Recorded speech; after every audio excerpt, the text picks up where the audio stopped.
Alright guys, how's it going? KCP3 here today with my PS4 collection. I actually planned on doing this last year, 2016, but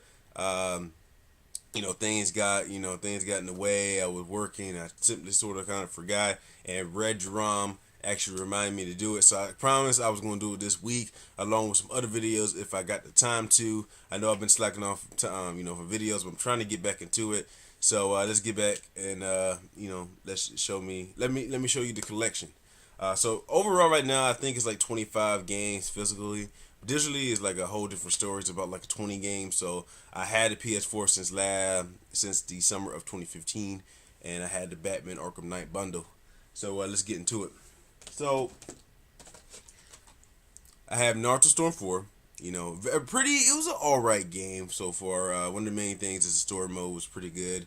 There were some things online that was actually missing, and they pretty much are going to add it sometime this year, a year after it released, which is kind of stupid to me, because I actually don't plan on going back to this game because a lot of games coming out. But yeah, for the most part, as a Naruto fan, it was pretty good game. I got the Evil Within here, a very underrated game to me personally. Can't wait for the sequel to come out sometime. Hopefully it gets announced at E3 this year. I was very disappointed at Bethesda conference last year that it was not announced or anything like that. So eventually this year we should see something about the Evil Within 2. Alright, I got Mafia 3 here. Pretty much overall, the game was actually kind of fun, but overall, sort of kind of disappointing. It was actually didn't meet its expectation to me personally. Pretty much it was like very repetitive, gameplay and the missions and scenarios. The story overall was actually pretty good. Definitely one of the best stories of 2016 video games for me personally. But the gameplay was actually very repetitive. It didn't really meet up to its expectation, me personally. I mean, I would actually, I've actually requested to buy this actually at a lower price. I bought it full price. I bought it on Amazon. Bought it for day one. But from all the hype it was getting from the trailers, didn't really meet its expectation. But overall, it was actually all right story wise. The gameplay couldn't, it was very repetitive. But it was kind of I don't know. It was kind of repetitive level as a GTA. But GTA they keep it with a lot of variety. But Mafia 3 just didn't really do that. I got WWE 2K16, Uncharted 4, bought it day one. Story is pretty good. It's not better than Uncharted 2 to me personally. Just pretty much just the high points it had for Uncharted 2. There are some sequences in Uncharted 4 single player wise that's actually pretty good. Graphically wise, it's actually one of the highest, one of the better looking PS4 games of this generation. Online pretty much is up and down. They have some Uncharted 3 type of perks on there as well, but they do try to keep it balanced because I heard they bringing back the classic mode. So when the classic mode actually get back, because I think it was in the beta or whatever, I don't know if it's still there. I'm actually probably gonna get back into it, but for the most part, Uncharted 4 was all right. It's pretty good. The Witcher 3. Probably one of the most in-depth RPG games, Western-wise, I ever played in my life. I love Fallout 3. I like Fallout New Vegas. I like Skyrim. But the in-depth of just pretty much story-wise and just everything in general with the lore and the combat, the gameplay, I love it. I love it. For the next Skyrim game that comes out, for any game in general, with its Dragon Age or whatever, it needs to take notice of The Witcher 3 greatness. I just pretty much downloaded the Blood and Wine. Don't know when I'm going to get to it because a lot of games I'm actually playing at the time. But The Witcher 3 greatness. Got Resident Evil 5 here. Got a day one. Me and Red Drums can be a witness on this. I have not beat this game. I'm at the very end of the boss and I just got bored. I'm seriously, I just got bored. I don't know. You had Chris punching rocks, punching boulders with his fists. I'm like, nah. I don't know. I just got bored. It was. I just didn't. I don't know. I just had no interest in it no more. I may pick it up one day and just pretty much install it, and beat the game to get the trophy, whatever. Then uninstall it. But I just got bored of it. The first couple chapters pretty good, but when you get towards the end, to me personally, I just kind of felt dissatisfied. Don't know why. Uh, Dragon's Age Inquisition. This actually was one of my early PS4 games that I actually have with the system. Pretty much didn't get this game a lot of chance. I gave it about like 6-7 hours. Pretty much I bought it because it was like $20 and I want to get more into the Western, RPG genre. But pretty much I think, I got owned. I think I wasn't playing it right. Same thing for The Witcher 3. What I did was when I having trouble, there was some YouTube tips that actually help you out, and pretty much following those YouTube tips made me enjoy the game Witcher 3 a little bit better. Should have did the same thing with Dragon Age Inquisition because I didn't know what the hell I was doing. I knew the mechanics of it, but the strategy wise and just pretty much playing and experience and stuff, I was just getting on and all type of kind of basis and stuff like that. So I may give this another chance sometime in the near future. All right, next up we got Fallout 4. I'm a very big Fallout fan. This is actually the very first game and probably my only game that I got at midnight launch. I went to Best Buy. It was actually the Soaking Rain. I pretty much was in the time of getting a new job, so I wasn't really working that week. So I just, got this game on the whim. And pretty much overall, it didn't really meet its expectations, sorta. It was still pretty fun. Still put in around 100 hours, but but compared to like Fallout 3 New Vegas, I think they're actually better RPG games compared to this one. This is actually more of a shooting game first. It was actually trying to do that modern feel, try to get people into, like Call of Duty players, I believe, to actually get this game. It's pretty much like shooting first and RPG elements and later, which is actually should be the opposite of it. So pretty much, it was like it could have been way so much better. But for overall, I still put a lot of time in it. And I actually kind of plan on going back and playing it more in the future. Ratchet Clank, actually one of my favorite games of last generation, or last year, I'm saying. Pretty much, I'm a very big Ratchet Clank fan. I'm a very big Sony Games fan. Can't wait to see what they're doing. Actually, a new Spider-Man game come for the PS4. Also, I can't wait for the next Ratchet Clank game because pretty much in the beginning they kind of teased that they're going to do a remake of the sequel of Going Commando, which is Going Commando is actually one of my favorite games of the series. So can't wait to get into that. Deus Ex. Deus Ex is very underrated. I don't think it really sold that well. Like you can buy this around like $20 on Amazon or Walmart. It's a stealth game. I bought it day one. It's pretty good. Definitely only beat it once. Never got a chance to actually play it a second time. Skyrim Master. I bought this around, I think it was like Black Friday. It was like $25 on Amazon. So I had snatched it up real quick. Don't know when I'm actually going to play it. But when I want to get into some Skyrim, when I'm got the time to get into Skyrim and stuff like that in general, when there's a drought, I can just, play this in and put a couple hours in. Resident Evil 4, I actually played this game a lot when I was on the GameCube and PS2 era. I know it's open, but I haven't really played the game yet. So whenever I get the chance and whenever I want to go back memory road and just want to, play games, just for fun, I can just play some Resident Evil 4.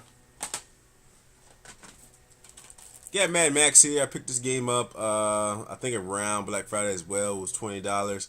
A game that I never actually got into. So pretty much when I get the time, it's actually in my backlog. Got WWE 2K17. To be honest with you, I only played this game for a couple days within that week because around that same time, Mafia 3 came out. And then pretty much at the end of that month, it was actually Battlefield 1. And actually Battlefield 1, I got that digitally. So I don't have the case for that. But for the most part, gameplay-wise, it's actually pretty good. The WWE mode can actually be a little bit better. And they made it a little bit better than last year's, but it was actually a little bit more repetitive. So hopefully 2K can actually ump that up. But gameplay-wise, actually wrestling-wise, it's actually pretty fun and enjoyable with a lot of cast of wrestlers. Alright, so I actually got Star Wars Battlefront here. This is actually the steel case edition. You get this when you get it from Amazon. I think it was only from Amazon only. I bought it when it was like $30 around Christmas time, and pretty much I put about a good 20 hours in it. I was ranked like 30. For the most part, it was pretty good. I only played about 3-4 months around that time because like Naruto Storm came out and some other games came out around that time like Ratchet Clank, which I kind of took my interest over this. But I'm kind of interested to see what Battlefront 2 is going to do. Because Battlefield 1, it had some content there, But the thing is, it didn't really have enough content to keep me playing for a long time. I haven't played for a while, so I know 2 is supposed to come out sometime this year, I believe. So I may pick this up, play this again before the second one comes out to get me prepared. All right. We got Shadow of Mordor here, Game of the Year edition. This is actually one of my earliest games as well. Very underrated game, very good. Can't wait for the sequel for this. Batman Arkham Knight. Like I said, I got the PS4 Batman Arkham Knight edition or bundle, and it came with it. And definitely is. Even though they did throw the Batmobile down your throat and stuff like that in general, I still think it's still the best, one of the best games this generation. No matter what, if you have PS4 or Xbox One. I'm a very big Batman fan, and I can't wait to see what Rocksteady is going to do. Hopefully, they move on to a different DC character like Superman, The Flash, Arrow, something popular like that, or give Marvel a try as well. But with Sony Games doing Spider-Man, I think they got the Marvel thing down. So it's kind of interesting to see what they're going to do next, for the Rocksteady games. It's been a while too. So like the game came out like 2015, so it's about that time since they making an announcement.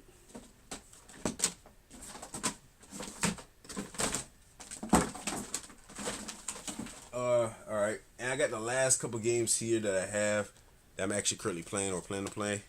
I got Bioshock the Collection here. Pretty much you see my unboxing. I'm a very big Bioshock fan in general. Actually, I beat the first one for the PS4 edition 3 times. I played the second one. I'm like halfway through, and I kind of graze around and play the other games as well, newer games. Thing is, I beat this game so many times, it's all reliable to me. So similar to Resident Evil 4, whenever I want to play a fun game just for kicks and giggles, I can play any of these games, any of these Bioshock games. Like it'd be the first or second one. Definitely a very great series. If you haven't played Bioshock, give it a chance. I think Bioshock Collection. I think I seen it for like $35 or something like that on Amazon. Don't know if it's still available like that now, but it's a very good deal if you haven't played the Bioshock series. Got Lego Harry Potter the Collection. Yeah, the collection. Haven't really played this game yet. My brother, when he was here, he actually was playing it. He said it was pretty fun. I'm a very big Lego fan, by the way, so that's really why I got this Lego Harry Potter game. It was about like $25 on Black Friday and stuff like that in general. And on top of that, I just never got into the Lego Harry Potter back in the last generation. So this is actually a very good time for me to catch up and play the games and stuff like that. And because it's 7 games on one disc, I can't wait. It's got a lot of characters and stuff like that in general. Also, I got like Lego Batman 3 and Lego Marvel superheroes and Lego. I'm trying to think of the other one. Lego. The last Lego not Marvel superheroes, the Lego Avenger games, I think, something like that, with all like Captain America and Black Widow and stuff like that in general. Whatever that's called, I got that too, but it's digitally. So I may have to do another separate video when I get my Elgato to show that the digitally and stuff like that as well on my system. Got Overwatch here. Picked this up around like $35. Sort of similar, kind of near Black Friday. I played it a couple times. It's a pretty alright game. To me personally, it's very overrated and overhyped for a lot of different reasons. I did a video on that. I may put a link into that, but for the most part, it's pretty fun. Final Fantasy 15, I put about like 25 hours in it right now. Ranked 29. Kind of putting a lot of time into it because I want to get, as close as possible for February. Because February going to hit with a whole bunch of games like Berserk, for Horizon Zero Dawn, Noah, stuff like that in general, near March and things like that. So I'm trying to beat this game as soon as possible when I get the time, from work and stuff like that in general. But for the most part, it's not the best Final Fantasy game I ever played, not the best JRPG game I ever played, but for the most part, it's pretty fun, and I think it's worth, $60. Rise of the Tomb Raider. This game actually is very, very, very good fun. I beat this game after Christmas, Christmas Day, like a week after Christmas. Right now, I'm currently playing this as well, trying to get the plat. Got a couple trophies to get. I just love this game. I just can't wait to see what Crystal Dynamics is going to do for the third game, because they actually kind of teased that there is going to be another game for this game, Tomb Raider. And I definitely think, I don't know how much it sold overall, But I definitely will support it when it comes out. Hopefully we see something at E3. I think this game came out around like 2015 or something like that. So we may have found some news at E3. May have release date sometime next year as well. All right, and on top of that, we get The Last of Us, which I actually get back into and play. I got a day one. I'm like close to the end. A lot of games came out, and I kind of put this in the back burner, but I got to pick this up and pretty much beat it by the end of the month. For me, just trying to keep on my games and trying to beat them and stuff like that in general. And I got Dishonored 2. I'm a very big fan of the Dishonored series. Beat this game like 3-4 different times. Still trying to get the plat for this one. So this is the game. This Final Fantasy and Tomb Raider is a game I'm actually rotating all around this month. Just trying to complete it as much as I can and then pretty much move on to the next games that comes up in the next couple months. But Dishonored 2 definitely pretty fun. Definitely better than anything around the original. And I can't wait for the third game to come out eventually. But I love this game. So pretty much that's it, guys. That's all I have. This video is about like 15-16 minutes now. Not going to keep you much longer. I'm actually going to plan on doing I was about to say Bioshock. I was about to do a manga collection. Very manga collection. It's probably going to be 20 minutes, something like that. I'm trying to speed along as much as I can. It's going to be a manga collection. I've been collecting more manga. I did a manga collection a couple months ago. I think sometime in the summer of last year. And pretty much I got more manga now, so I'm definitely going to be doing a collection about that sometime by the end of the week if I can. But that's my games right there. We got the Nintendo press conference coming. Was it like tomorrow, I believe? So I'm probably gonna miss that press conference, to be honest with you, because I work a nighttime job. I'm gonna be asleep, but I'm gonna find out the news or whatever. And if I can, I'm trying to see if I can talk about it before going to work and upload and stuff like that. Get my thoughts on it. Me personally, like I said, like I already stated, for the Nintendo Switch in general. Me personally, I don't really have a major interest in the console. I just need to see what kind of games they're going to bring to it, like games that are going to interest me. Only thing I really want is a Metro Prime, a very good Metro Prime open world, and it kind of got me set in stone. There's a lot of rumors saying it's going to be like $250, which I think is going to be possible. But we got to see what the games are going to have. Are they going to bring the games? If they do not bring the games third-party support or any third-party support, I think honestly it's not going to do as well as many people are going to accept. I think it's going to do better than the Wii U, but I don't think it's going to do better overall as a console or as a system if it does not have that third party. Third party is key to everything. So that's about it, guys. Thanks for watching. I'll see you guys later in my next gaming news, collections, and just random things I will talk about. Thanks, guys. Have a nice one.